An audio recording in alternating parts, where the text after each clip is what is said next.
How to calculate the swell factor of soil. Building on a soil with a large swell factor can be costly. Soils with a high percentage of swelling clay can be difficult to grow plants in because water may pool on the surface.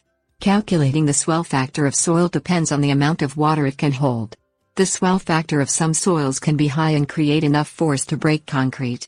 A simple test of the soil can tell you how much it may swell. Things you'll need: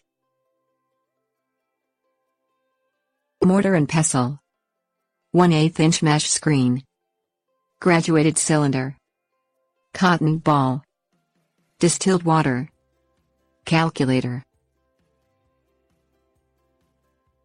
Soil sample preparation.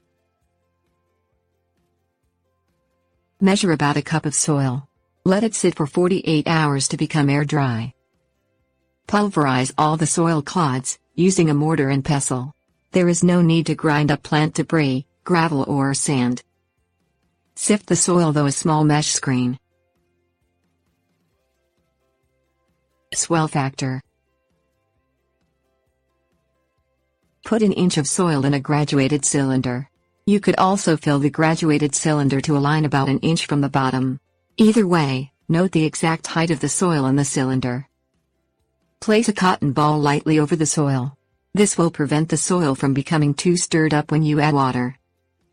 Add distilled water to the graduated cylinder until 3 inches of water covers the soil. Leave the soil in the water for 24 hours. Measure the change in the height of the soil.